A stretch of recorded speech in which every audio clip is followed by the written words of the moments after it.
part of the crew, then those are the rules, and you just know that. So at least like three of us can get away if only one of us has to go to jail. There's something there. There's some type of gain. And then when you get out, then when you get out, everyone helps you. Exactly. And everyone, that's everyone understanding. But because Joe looking to pay him back, right, is the one who suggests that they meet with the Italian criminal friend Mario, played by Robert Manuel, who Jamie's totally right. He's a blast. He's rocking these old timey like gangster baggy suits and his hilarious bath time routine with his wife. I loved the wife and him because at first when I saw them, just because like he's in the bathtub and she's like patting him down and bathing him and stuff, and I've only would see that in like westerns when they go to a bar and they pay a woman to do that for them. But I was like, this is an amazing marriage right now, that most of the time they seem either very conventional or they seem kind of like abusive or whatever it is, and Mario and his wife are just having an absolute blast every single time they're on screen. They're just I kept wondering if that was gonna like turn or something like that or something, but it never does. It's like they just have a very warm and giggly and very sexual relationship, and they just have like a great time. I loved it. Every time they were on screen, I was like, oh, these two lovebirds are just in love. One of the best moments in the movie is when they eventually do pull off the heist and they look at, they briefly discuss what it is they're going to do with all their money. And he's just like, I'm going to take my wife to all the most like chic hotels. Like he's so stoked to just spend money on his wife and have sex with his wife in a hotel. It's and like, it's like, it's beautiful. This is the dude. I was on board with Mario the whole time. Let me tell you.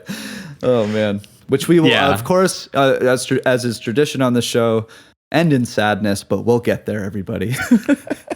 Yeah, well, he's the one who has a job for Joe and Tony, and he recommends this pretty risky, like smash and grab in broad daylight sort of window job at this high security jewelry store across the street called Webb, and Tony initially turns them down because, as he feels he's a little too old to be taking like kind of like a cowboy risk like that, like a smash and grab job like that. He's like, I don't know, that just seems like, I'm a little too old for that kind of shit. But after realizing how by serving his time with honor, he's basically been left with nothing, he literally just goes, man, you know what? Fuck it. A man's got to live. Let's go back to work. Let's do a heist. But if he's going to be involved in a heist, it's going to be a bigger shark than that. It's going to be a more ambitious plan. It's going to be more technical, and the payoff is going to be a lot bigger. They're not going to go for the no window goods.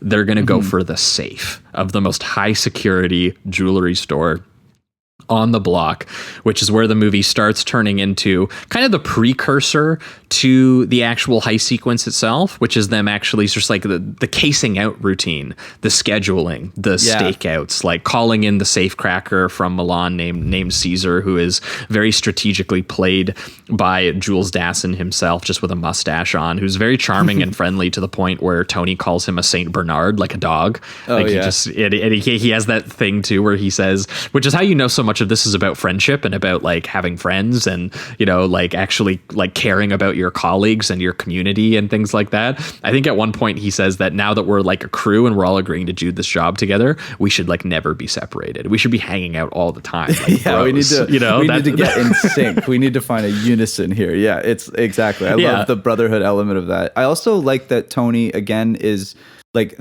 I think at one point one of them brings a gun and Tony's like suggesting no weapons, because then even if something does happen, there's a lesser charge, and he's really worried about that for good reason. And it also just kind of it makes you think that he's kind of the wise one. He's been through it that many times. He's got all these little rules that would just add up, that are going to make the job either easier or just lighter on them if things do go south.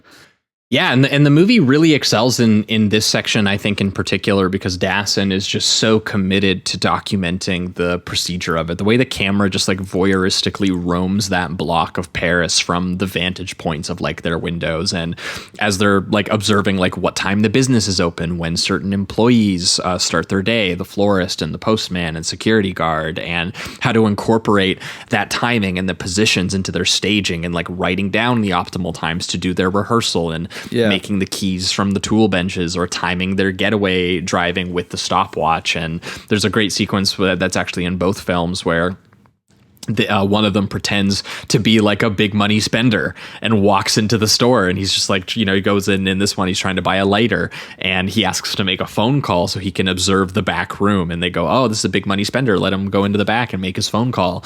And from there, it's like, yeah, he gets to see the model of the safe and the alarm system that they're going to be dealing with, and then they recreate it in their basement, and there's this whole long scene of them like messing with the circuits and the battery and trying to figure it out and devise all these solutions. And there's even a great moment where they're just like hanging out and cracking jokes. Like I think at one of them, someone's just like, instead of manipulating the space between the alarm bell and the hammer, which is one of the main things they're trying to figure out, is like, if the alarm were to get activated, how do they stop the ringing sound, like the actual hammer hitting the bell?